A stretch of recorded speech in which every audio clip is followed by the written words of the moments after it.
Double बज गया, मैदान सज गया। क्रिकेट वर्ल्ड कप का आगाज। इफ्तिताही मैच में दिफाई चैंपियन इंग्लैंड और न्यूजीलैंड आमने सामने। किवीज की टॉस जीतकर बॉलिंग। इंग्लैंड ने 9 विकेटों के नुकसान पर 267 रन बना लिए। इंग्लिश टीम में एक तब्दीली, बेन स्टोक्स इंजरी की वजह से प्लेइंग 11 में शामिल नहीं।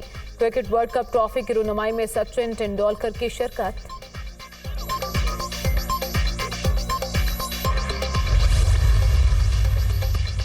वर्ल्ड कप का हर मैच अहम है। वार्म अप मैच के बाद अच्छी तैयारी की है। इंग्लैंड की टीम को कम स्कोर पर रोकेंगे।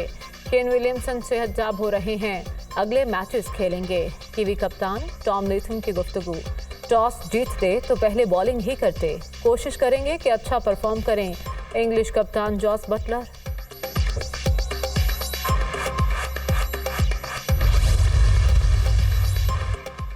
मोदी सरकार की हठधर्मी बरकरार। पाकिस्तानी शायकीन ने क्रिकेट और सहाफियों को ताहाल वीजे जारी न किए। पाकिस्तान का वीज़ों के मामले पर भारतीय वजारत खारजा से राब्ता, वीजे जारी करने की मंजूरी नहीं हुई। भारतीय हाई कमीशन का जवाब।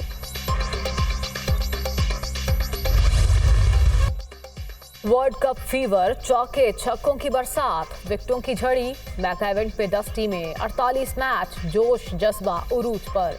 हजारों अफराद स्टेडियम में, करोड़ों टीवी स्क्रीनों के सामने महसूस।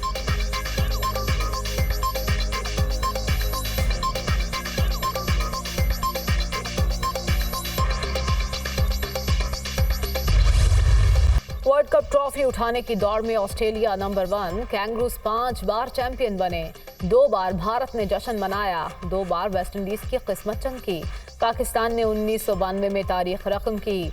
श्रीलंका और इंग्लैंड ने भी एक बार एजाज हासिल किया। न्यूजीलैंड, बांग्लादेश, नीदरलैंड, अफगानिस्तान और साउथ अफ्रीका एक बार भी वर्ल्ड कप नहीं जीत सके।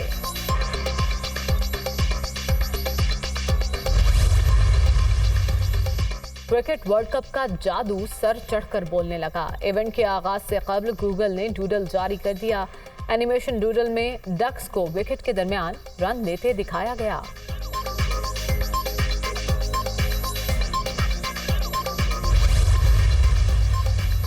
बाबर आजम के दिलचस्प पंजाबी जुमलों के चर्चे। भारतीय पंजाबी सोशल मीडिया इन्फ्लुएंसर्स के साथ कौमी कप्तान की वीडियो वायरल।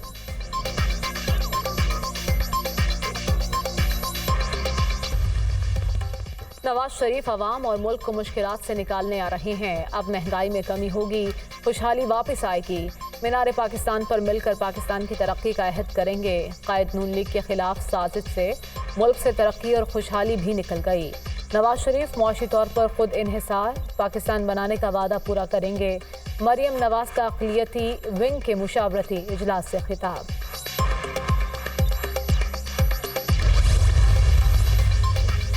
ताजरों का नून लीग का साथ देने और नवाज शरीफ का भरपूर इस्तकबाल करने का ऐलान। शहबाज शरीफ से लाहौर और पंजाब ट्रेडर्स एसोसिएशन के ओहदेदारों और नुमाइंदों की मुलाकात। मुल्क की मजमूई सूरत हाल और मईशत के हवाले से उमूर पर तबादला ख्याल। ताजरों का मुल्क को डिफॉल्ट से बचाने पर शहबाज शरीफ की काविशों को खिराज तहसीन। मुस्लिम लीग नून ने हमेशा सियासत पर रियासत को तरजीह दी। नवाज शरीफ मुआशी मुश्किलात के हल का एजेंडा देंगे। शहबाज शरीफ।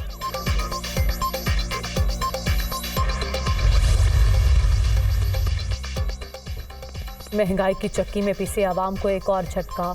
हुकूमत ने बिजली ₹1.71 फी यूनिट महंगी कर दी। नेफ्टा ने नोटिफिकेशन जारी कर दिया। सारिफीन पर 22 अरब रुपए का इजाफी बोझ पड़ेगा। कीमतों में इजाफा अगस्त के फ्यूल एडजस्टमेंट की मद में किया गया। ये इलेक्ट्रिक सारिफीन पर इत्तलाक नहीं होगा।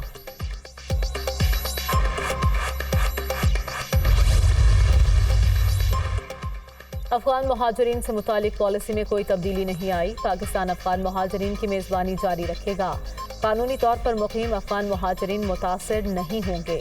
हालिया फैसला गैर कानूनी अफगान बाशिंदों से मुतालिक है। जिनके पास वीज़ा या दस्तावेजात नहीं होंगी, उनके खिलाफ कार्रवाई होगी। अफगान ट्रांजिट ट्रेड में कोई तातुल नहीं। ट्रांजिट ट्रेड के गलत इस्तेमाल की इजाज़त नहीं देंगे। तर्जुमान दफ्तर खारजा मुमताज़ ज़हरा बलूच की हफ्तावार ब्रीफिंग।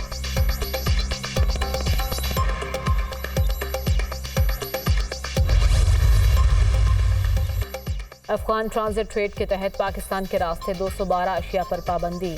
जिन अशिया पर पाबंदी लगाई गई उनमें 17 इकसाम का कपड़ा, तमाम इकसाम की गाड़ियों के टायर शामिल, चाय की पत्ती, कॉस्मेटिक्स, टॉयलेट में इस्तेमाल की जाने वाली अशिया पर भी पाबंदी आयद होगी। खुश्क और ताज़ा फल, रेफ्रिजरेटर, एसी, जूसर, ब्लेंडर भी पाबंदी वाली अशिया की फहरिस्त में शामिल।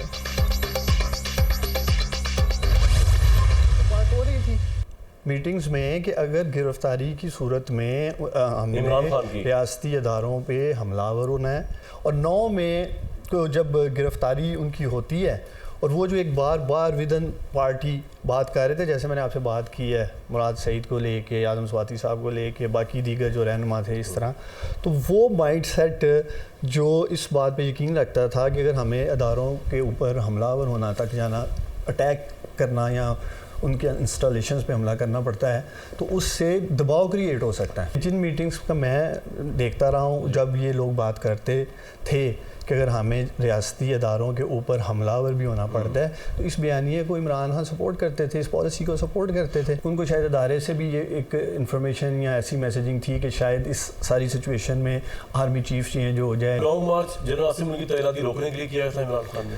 ऑफ कोर्स वो एक तैनाती को भी रोकना था, फिर वो सारा एक पूरा माइंडसेट चलता आ रहा था। 9 मई के वाक़यात की प्लानिंग चेयरमैन पीटीआई की ज़ेर सदारत जमान पार्क में हुई। चेयरमैन पीटीआई की गिरफ्तारी की सूरत में हसास आर्मी तंसीबात और इमारतों को निशाना बनाने की हिदायत खुद साबिक वज़ीर आज़म ने दी। 9 मई के हमलों का मकसद फौज पर दबाव डालकर जनरल आसिम मुनीर को ओहदे से हटाना था। अक्टूबर 2022 में लॉन्ग मार्च जनरल आसिम मुनीर के बतौर आर्मी चीफ तैनाती रोकने के लिए किया गया। रियासत मुखालिफ बयानिया चेयरमैन पीटीआई की हिदायत पर बना। तहरीक इंसाफ में हमाद अजहर, मुराद सईद, आजम सवाती और फरूख हबीब फौज मुखालिफ थे। चेयरमैन पीटीआई ने फौज से टकराव की पॉलिसी की क़यादत की और गिरफ्तारी से बचने के लिए वर्कर्स की जहन साजी की। जुडिशल कॉम्प्लेक्स, इस्लामाबाद और जमान पार्क में जो कुछ हुआ इसी जहन साजी का नतीजा थे। उस्मान डार के दुनिया न्यूज़ के प्रोग्राम ऑन दी फ्रंट में इंकशाफात।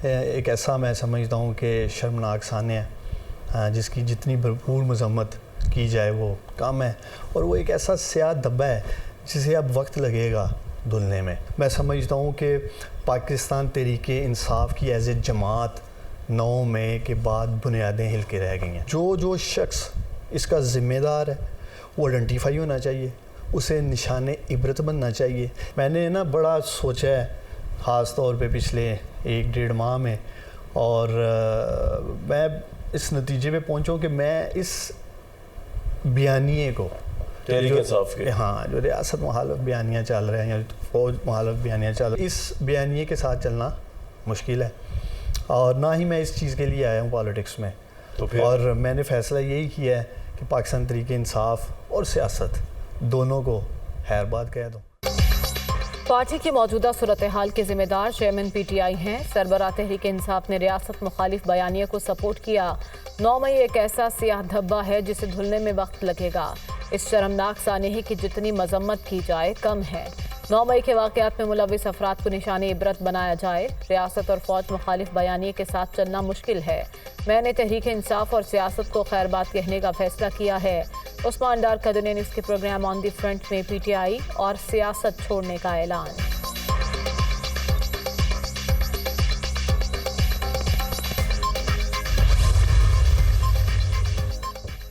वफाकी हुकूमत का नैब तरामीम केस के फैसले के खिलाफ नजरसानी दरख्वास्त दायर करने का फैसला। नजरसानी दरख्वास्त 13 अक्टूबर तक दायर की जाएगी। सुप्रीम कोर्ट ने दरख्वास्त मंजूर करते हुए 15 सितंबर को नैब तरामीम कलअदम करार दे दी थी।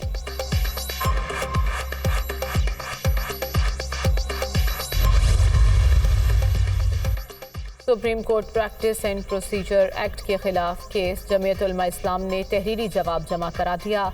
अदालती फैसलों के मुताबिक मज़कूरा एक्ट आइन और कानून से मुतसादिम नहीं। पार्लियामेंट ही वो फोरम है जो कानून बना सकता है या इसमें तरमीम कर सकता है। Supreme court practice and procedure act के खिलाफ दरख्वास्तें मुस्तरद की जाएं, जवाब में इस्तदा।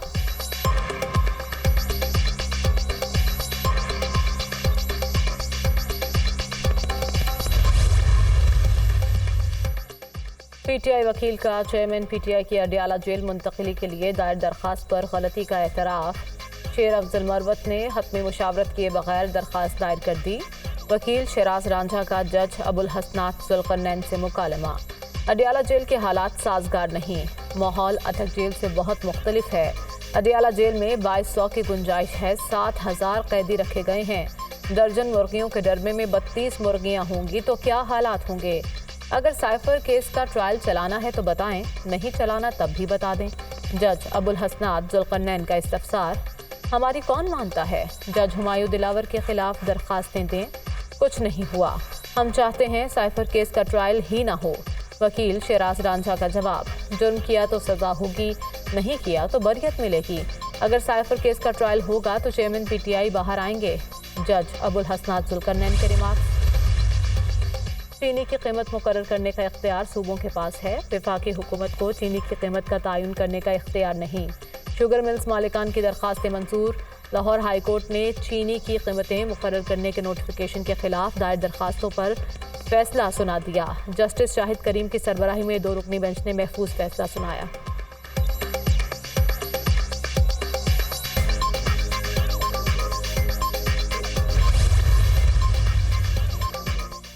घरों में गाड़ियां धोने वालों पर जुर्माना 500 रुपए से बढ़ाकर 3000 रुपए तक करने का हुक्म। मुल्क में पानी का मसला बहुत सीरियस होता जा रहा है। घरों में गाड़ियां धोने वालों को सिर्फ 500 रुपए जुर्माना बहुत कम है। स्मोक तदारुक केस की समाअत में लाहौर हाई कोर्ट के जस्टिस शाहिद करीम के रिमार्क्स। अदालत की धुआं छोड़ने वाली गाड़ियों के खिलाफ कार्रवाई के लिए प्लान बनाने की हिदायत। भट्टों ने ज़िगज़ैग टेक्नोलॉजी पर अमल दरामद करना छोड़ दिया। भट्टे वालों को बता दें, अगर काला धुआं निकला तो इसे गिरा देंगे। अदालत का महकमा माहौलियात को हुक्म। अदालत आलिया की गलत पार्किंग करने वालों को 5000 जुर्माना करने की हिदायत।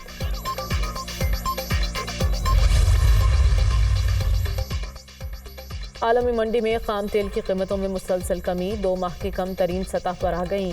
पाकिस्तान में भी पेट्रोलियम मसनूआत की कीमतें कम होने का इम्कान। बेनेट क्रूड ऑयल 86, WTI $84 पर आ गया। तेल पैदा करने वाले ममालिक का फौरी तौर पर पैदावार कम ना करने का फैसला। दुनिया को मौशी चैलेंजेस का सामना, इसलिए तेल की तलब में कमी हुई। आलमी माहिरीन। और नायब सूबेदार शहजाद अहमद पोलो के खेल में पाकिस्तान का रोशन सितारा। फ्रंटियर कोर नॉर्थ की पोलो टीम के पहले खिलाड़ी जिन्हें पाकिस्तान कलर मिला। 2022 में साउथ अफ्रीका में वर्ल्ड पोलो क्वालिफाइंग राउंड में पाकिस्तान की नुमाइंदगी की। नायब सूबेदार शहजाद अहमद भारत के खिलाफ दोनों मैचेस जीतने वाली टीम का हिस्सा थे।